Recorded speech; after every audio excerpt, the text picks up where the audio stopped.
Welcome to Season 2 of Overcoming Working Mum Burnout. I'm your host, Dr. Jacqueline Kerr, mum burnout survivor, behavior change scientist, and TEDx speaker. On this podcast, I interview international burnout experts, HR and DEI leaders, and lifestyle coaches to find out how we can create individual, organizational, and cultural change to prevent burnout. When mums thrive, the world benefits.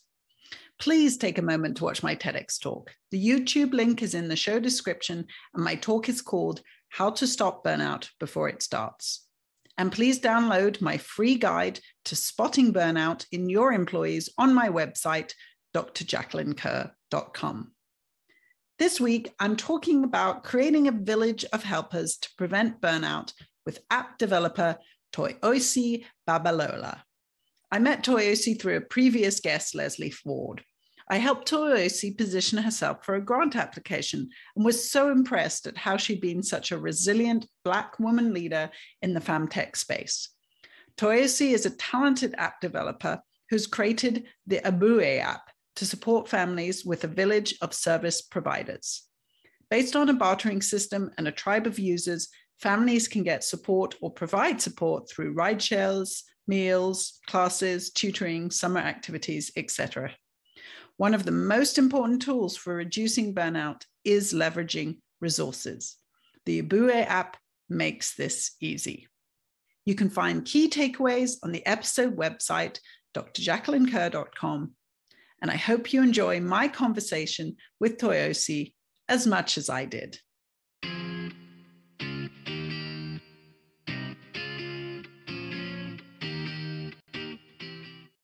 Hello, my name is Toyosi Babalola, a founder of Abule, which means village in my native language, Yoruba.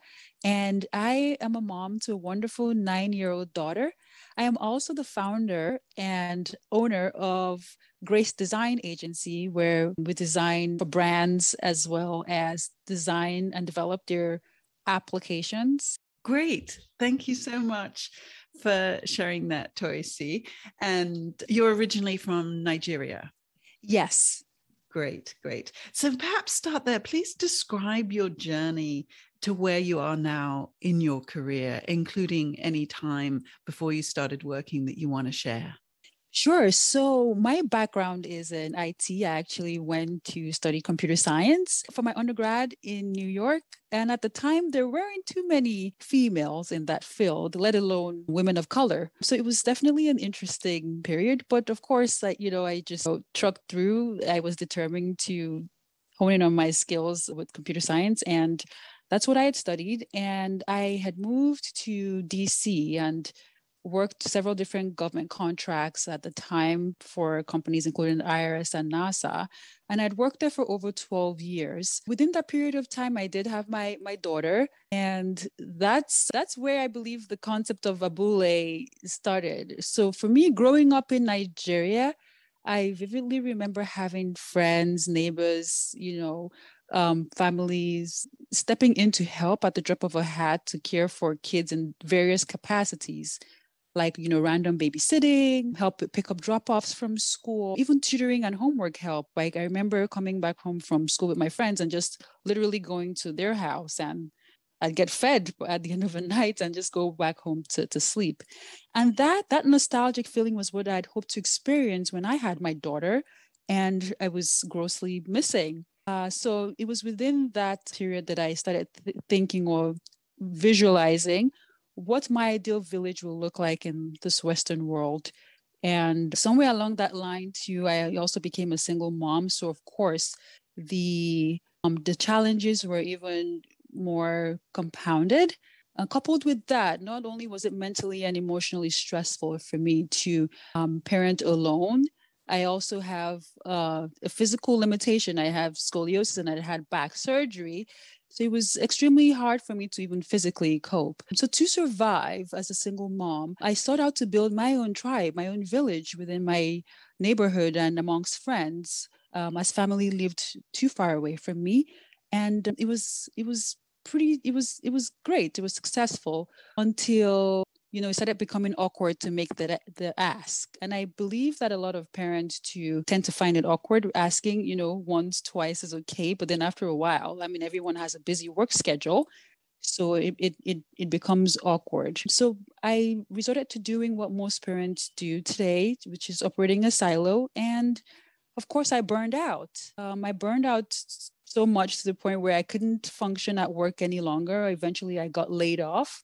And it was from then on out that I vowed never to take another 9-to-5 job until I was able to hopefully use technology to help families solve this dilemma.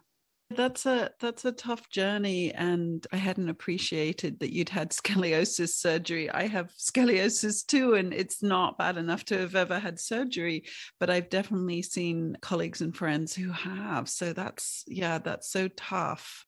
Yes, it is. It's actually major, like almost my entire spine is fused. So at the moment, I'm struggling because my husband broke his leg, and so we're not sharing household tasks anymore. And yeah, it's really tough. It's really tough to look after yourself and to look after someone else and look after the kids. Absolutely. And the reality is that we were never meant to, or should I say, I don't believe that we were ever meant to do everything all alone. Hence the reason why we need to lean on each other more for support. Right. Yes. And a listener asked about that. She was saying, how do other countries approach parenting more in an intergenerational way?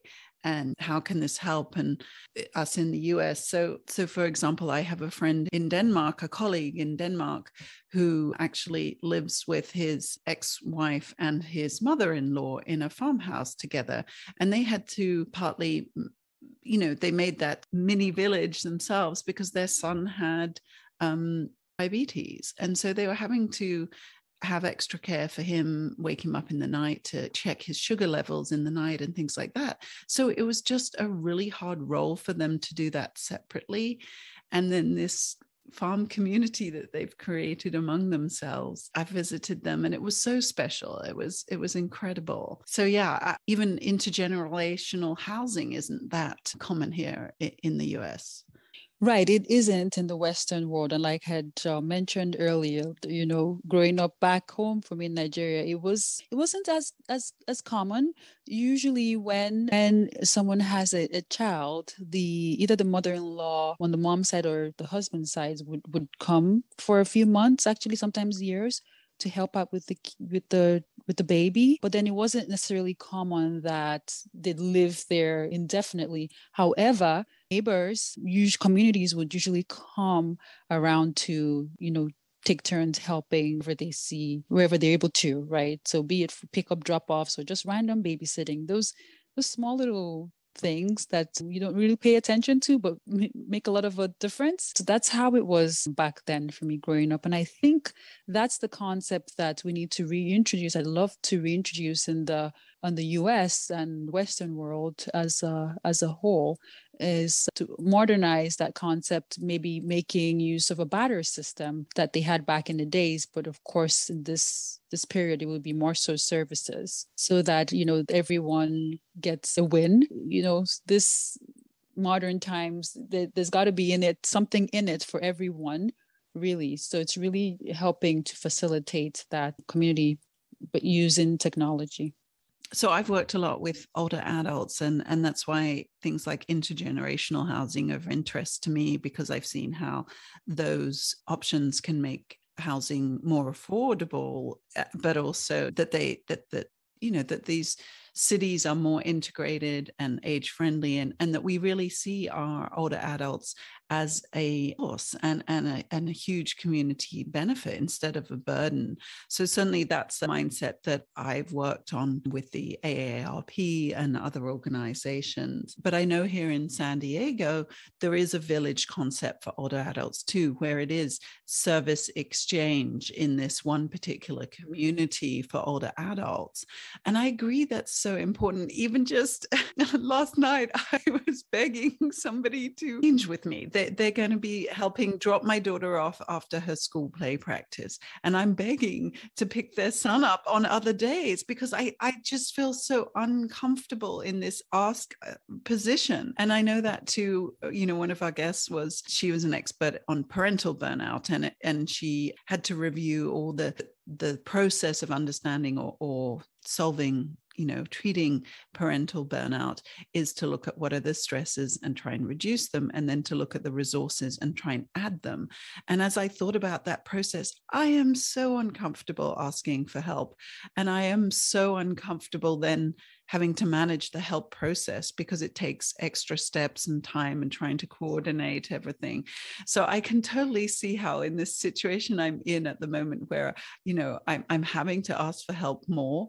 I just want to be able to do something in return. And I know that can be down the line, or that friendship is about not having to do anything in return. But I'm so much into, I think, what you're saying in terms of, that sort of barter exchange makes people feel more comfortable.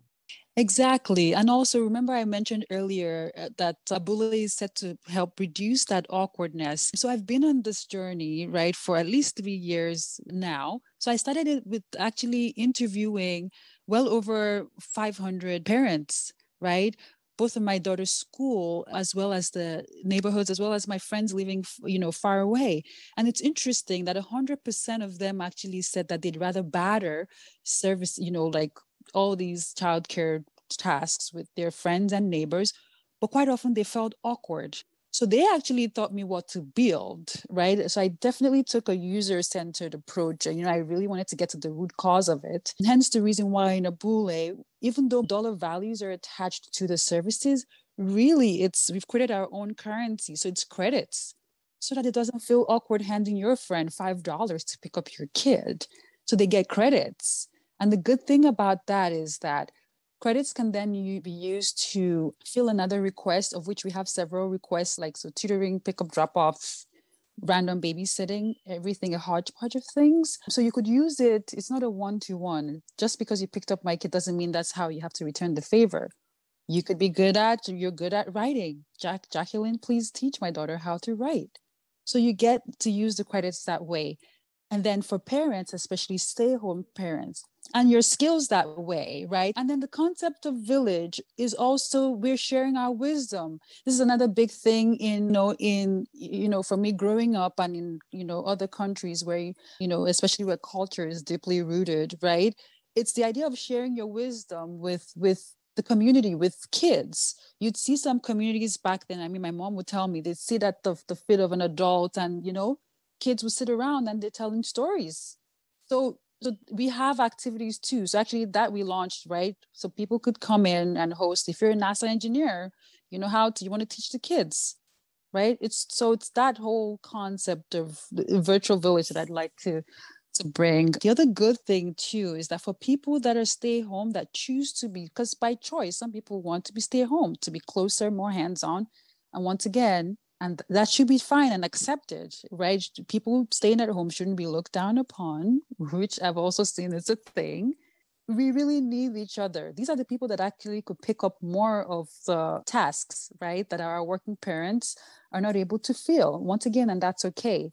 What's in it for them is that they could have the ability to make extra money, because most of them, right, are lacking in that money department. So they could cash out credits. So really, it's a win-win for everyone. And I really wanted to create that environment where it's affordable, right? If you want and you're able to give back, yes, you could give back and you save your money. Otherwise, if you're strapped for time, like a lot of working parents are, you could just buy credits, just buy into it, right? Without being penalized. That's great. That's a great description of why the barter system and kind of how it works. And I love that. So let's just, step back and tell everyone what Abui is. And again, anything else you want to add about how you created it and started it. Tell the listeners exactly what it is and why it's this beautiful online village. Yes. So as I mentioned earlier, Abule means village in Yoruba, and Abule allows parents to tap into the power of community to facilitate their child's upbringing. So with Abule, parents no longer have to feel awkward in making, asks like for pickup, drop-off requests with their friends, neighbors, family or friends, sitting, tutoring, or homework help. Abule is your all-in-one childcare management solution, with the exception of healthcare, of course. But the whole concept of a village coming together to raise our children is what Abule is.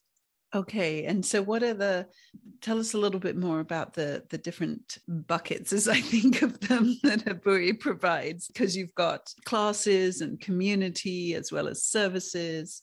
Yes, so there are various buckets like you've mentioned, and our hope is that in the future it's going to keep growing, but we're starting small. When we take a step back to look at the concept of battering, I wanted to create a platform where it didn't have to be a direct one-to-one battering situation, right? Which most parents get, I guess it could be limited. So we do have activities which parents or anyone really, volunteers, even educators we've had signing up to actually teach classes. And these are not necessarily formal classes. They could be life skills. We had someone even sign up to show kids how to make pancakes, right? So literally it could be anything. So there's that. And then you have your pickup drop-offs. So Abule helps facilitate the scheduling. You could see which kid is being picked up, everything Abule does for you. They also have a calendar, right, that helps and color code all your kids, eases scheduling, removes the awkwardness in asking your neighbor to help you pick up a kid and drop off. There's also babysitting. It's the same concept of, right, either your neighbor friend would facilitate everything for you. And then there's tutoring or homework help. If your kid needs homework help right after school, I'm not well versed in writing, Jacqueline can help me pick up that while I help her teach her own kid how to animate things. So how has this resonated more with mums during COVID?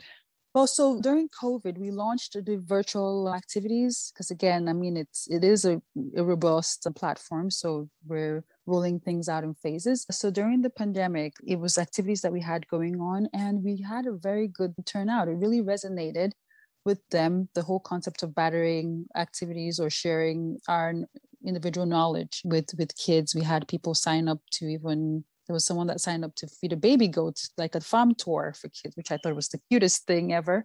So it's definitely really resonated with parents. And as I go out and talk to more parents, moms in particular, the whole concept of raising kids, the village just makes total sense to them. I think it definitely takes a little bit more education because we're not used to it. So that's where I've been finding, right? I really literally have to hold their hands to walk them through the process, but it's all good. That's why we're here. So what are some of the most popular activities? What are the different age groups that you serve? So some of the most popular activities, I mean, the hardest period was during the summertime, as you would imagine, right? Right now, it's more so tutoring, pick-up, drop-off requests, right? And that's the thing. Because our needs vary depending on the school season, right? That's why we haven't found one platform. And I really wanted to account for that. So the hardest thing right now on Abule really is the request piece of it versus the activities, right? But during the pandemic, the most popular activities were animation that I thought, teaching kids like motion graphics, how to animate anything. So like their Legos or anything really, as well as how medicine is made. There was someone that taught a class, like a PhD student was teaching kids how, to make medicine in a lab, just walking them through. That's awesome. And so what are some of the barriers that people come up with when they think about this, maybe concerns about security and safety, and how do you address those? Yeah, so definitely trust and safety is the biggest barrier. And that's very understandable, especially, I mean, it's given the fact that it's a childcare related, but it isn't any more risky than other childcare platforms that are out there today. Like, for example, care.com, which is like the biggest childcare provider in the US. If anything, I'd argue that it's safer because you wouldn't go living your kid with just anyone, right? You would have a list of trust your tribe, which I believe allows you to keep track of, kind of like your friends list, your tribe. So parents do have full control over, they allow their kids to interact with, or they themselves interact. So they get to cherry pick members of their tribe. We also do have an identity verification system, as well as an optional background check. If I already feel comfortable with my neighbor or my friends, there's no reason for a background check. However, if I'm not able to source them for when I need help and I need to look, at a broader village for help, I will be looking on people's profiles to see if they have a background check, right? So Abule allows for that too. And we do take those things, security and safety, very serious. Another barrier too would be core values is a big thing. So when parents on board, we ask them questions about their interests and core values, and we're matching them with people that, that have similar core values, and recommending people near and far. Obviously, we look at the closest people first, and then there might be people farther away. So that's a big thing too. Like, how do I trust that our values align, right? Because that's a big thing. Could even be things like diet. So we look at, we take a multidimensional approach to pairing people and to recommending and suggesting based on activities, their kids' activities, right? So the more we're able to find in common, the easier it becomes to start breaking a little bit of those walls that we tend to put up, right? And which in turn leads to being able to trust each other a little bit more. But we have to start from somewhere. That's such a great idea. So how many users do you have at the moment? And, what's your target, and what are some of the things we can do to encourage people to sign on as a caregiver or as a user? Yes. So right now, the physical aspect, which is just the request, pick up, drop off, random babysitting, right? We have over 200 users, and we're starting in just the New York area and Sacramento area, because we already have pre-existing tribes, like groups of people there. But as we start to scale, right, something like this could only work, at least that aspect of it, the physical aspect could only work when you have a group of people, at least I'd say 3 people willing to take turns and have to help each other out. So we're starting in clusters. So far in New York and Sacramento, California, we have over 200 users. And the idea here is that, so there are 2 user types, parents and caregivers. However, caregivers can, and we encourage people to also become parents, to become a caregiver. So it's not one or the other. It's not a platform where we just have service providers and nannies as caregivers. That's not what we're trying to encourage. We're trying to encourage a world where everyone, in whatever capacity they can, is able to come around and help each other out. Everyone gives a little, a user and a caregiver combined.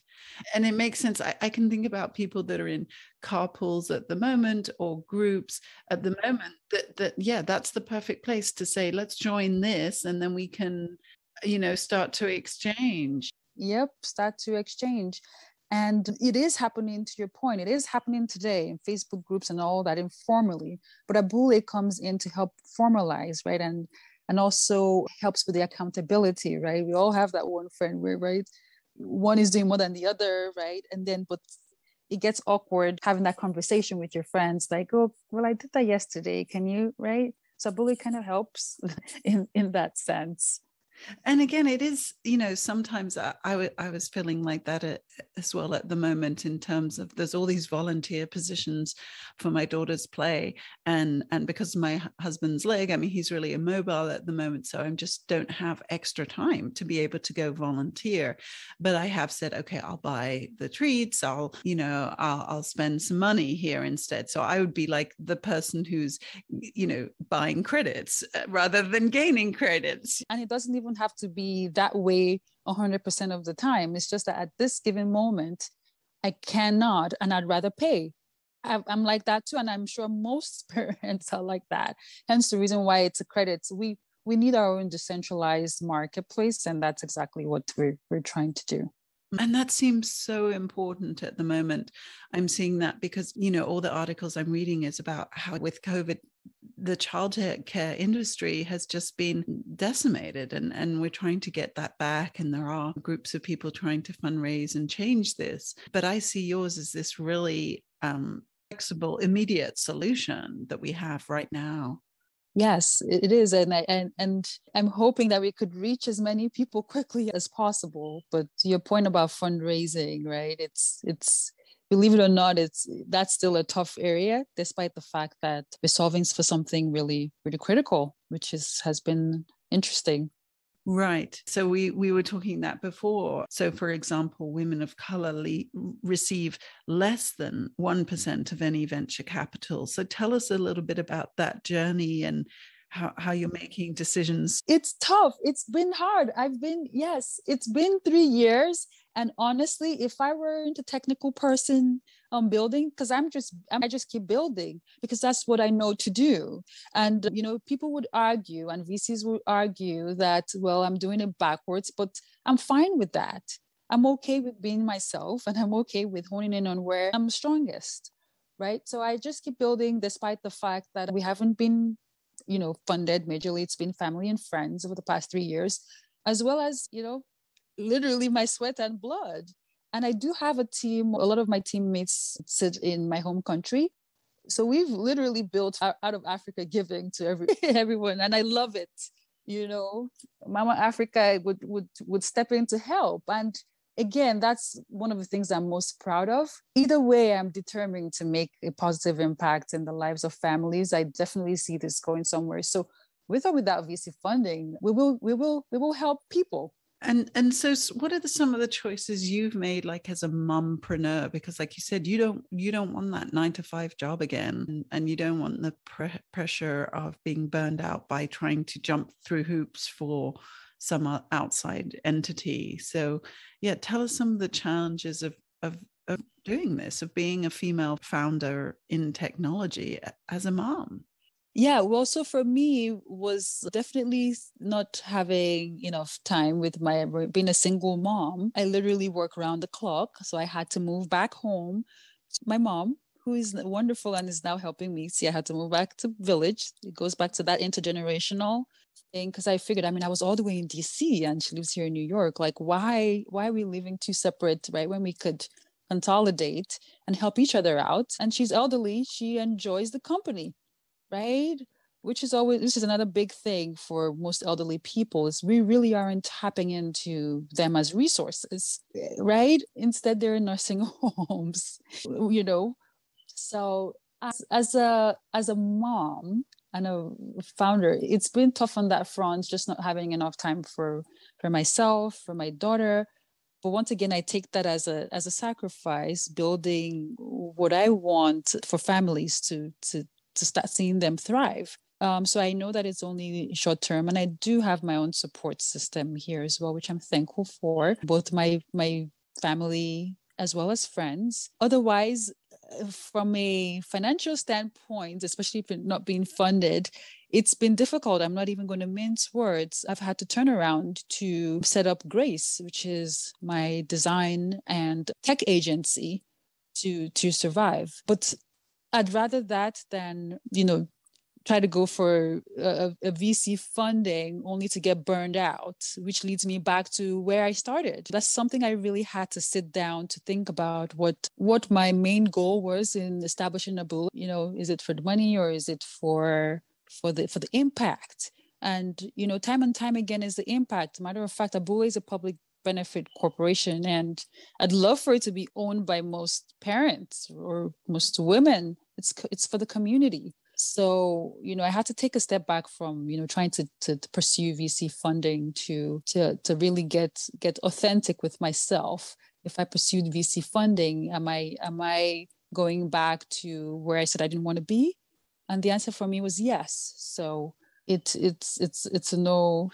Eventually we might pursue that route, in the growth phase. But for now, I'm okay with our pace. I'm okay with reaching people organically and connecting with people, at a very core level. And I can really empathize with this situation you're in terms of the work I'm doing around overcoming working mom burnout is not income generating, and just the amount of time it takes me to even just have the podcast. It's like a full-time job, but it does not bring me any income. I have another job. My other business, like you mentioned, is grant writing. So I still have to keep that up often enough to be able to bring an income in. And again, the choices I have to make in terms of, like we were talking before, I do all my own editing with the podcast because, I'm not bringing in an income. So to pay someone, outsource that is just not an option at the moment. So I'm really grateful for you having this passion and putting your blood, sweat and tears into it. And I'm glad you've got other, again, because you've got this core skill, your technology is just such a superpower for you. So you're using it in every way, but not just your technology. Again, your vision and your design, your branding on Abue is so beautiful. It's amazing. I thank you, Jacqueline. Oh gosh, I'm blushing. So it doesn't surprise me that you've got this creative design and tech agency. Yeah, again, those are your superpowers. I love it. Yeah, no, honestly, I could do that in my sleep. It's just something that makes me, and that's another thing I'd love to encourage everyone. Just do what makes you happy, right? Do what makes you happy. Right. No, I'm in the same situation this week. I've got to work on some of my income generating projects. And then I have another project around assessing gender ideals. And I'm like, okay, which do I want to work on first? Right. And then what's going to bring home the money, right? And then how do I also balance that with passion? Right. Exactly. And I think it's a big question for everyone too, right? Balancing the money aspect and then with the passion, pursuit of hobbies, right? Right. Exactly. But I think quite a few of the women that I feel are in this space around like the femtech space or just other spaces of wanting to address women's issues, they often are having to start it as a side hustle. And eventually over time, it all comes together. But there is this period of, personal investment in something. So yeah, I really appreciate that you're putting that time and effort in.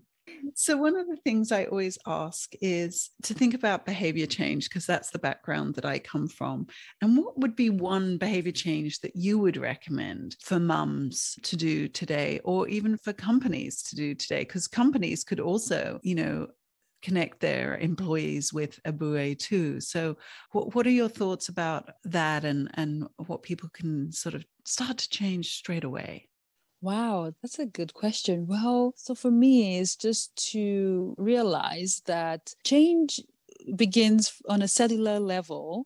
I know, especially with the pandemic, everyone has been yearning for, changes, but we tend to point fingers. I'd like us to be more introspective, right? Both I'm speaking now, both to individuals and employers, right? What can we do to make things better individually versus pointing fingers to? I hear a lot of talk like, well, the government should do XYZ, right, for childcare, or my company should do XYZ. But really, start looking internally within our own selves, within our communities. What can we do? What is one thing? Who is the one person that could help this week to make that difference, right? And then it causes a ripple effect. That's one big thing that I'd love to see more of, right? Even though it hasn't been easy for me, I'll tell you what, over the summer, I knocked on the doors in all my apartment, over 200 of them. One person I've been able to connect with, and now she's a friend, right? Also a single mom. And we've taken turns, right? Helping out, sometimes not, right? So what is that one thing that I could do to help my neighbor? Most people don't even know their neighbors' names. So change starts on a cellular level, and it starts with each individual. And I know one of my coaches sort of says that when you point your finger, look at the finger pointing away from you and then the three pointing back. Exactly. And we live in such a take society. It's, we don't have enough, childcare centers, daycares are closed, right? But really, are we ever going to have enough? There are 4 million babies being born every year statistically in the US. Are we ever going to have enough structures? Are we ever going to have enough facilities? Are we ever going to have enough companies help, looking or willing to fund?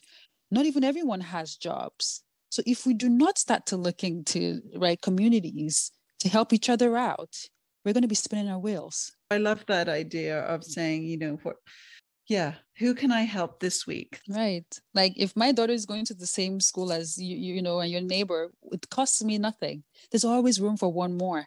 If I'm teaching my kid math for her homework, it doesn't cost me anything to teach more, right? That's great.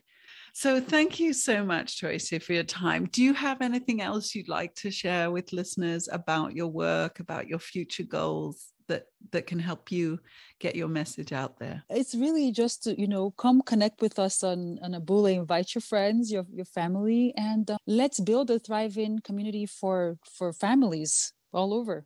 That's my big vision. And it's so wonderful. And yeah, it wasn't really till today that I started to think about how I had been embracing this through my work with older adults. You just do such an amazing job bringing it all together on an online platform, on an app. So I'm so grateful for your time and your vision.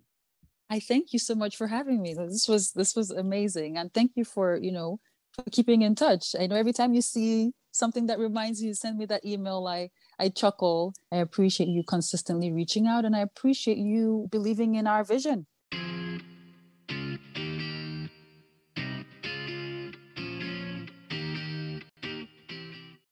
Thank you so much for listening today. Please take a moment to watch my TEDx talk. The YouTube link is in the show description, and my talk is called How to Stop Burnout Before It Starts. And please download your free guide on my website to how to spot burnout in your employees. Are you worried about your employees burning out? Are you losing some of your best talent, but you're too exhausted and burned out yourself to solve this problem? Are you concerned that any efforts you will make will be wasted? Would you like a clear roadmap for solving burnout and DEI challenges in one that you can adjust to your company culture? If your organization needs to ignite its burnout efforts with an inspiring keynote, I can talk about my story, the science behind burnout, and the science and practice of preventing burnout from my own experience, my podcast guests, and my public health behavior change multi-level approach. I can help provide a strategic plan of evidence-based solutions matched to your needs and a blueprint process to implement them in your workplace to improve psychological safety, reduce burnout and turnover, and ensure that your company remains a fair and value-driven company for thriving employees, where you will also no longer burned out and instead can effectively support others. The best kickstart is through a keynote. Just contact me through my website at drjacquelinekerr.com. And please remember, burnout can be related to serious health problems. If you're experiencing physical or mental health symptoms, please contact a health provider or call the appropriate helpline. This podcast does not replace medical advice. Take care.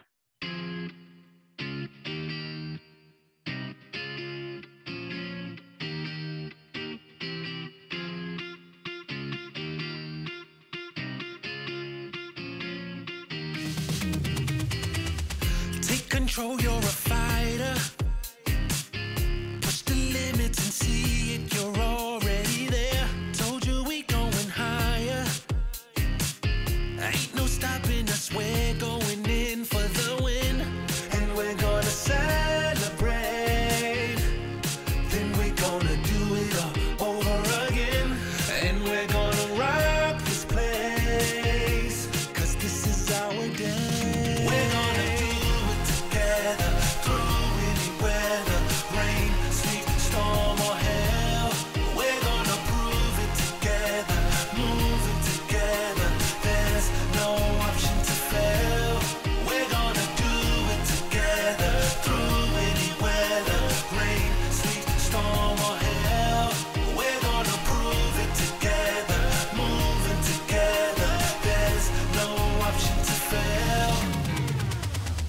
close your eyes, feel the power.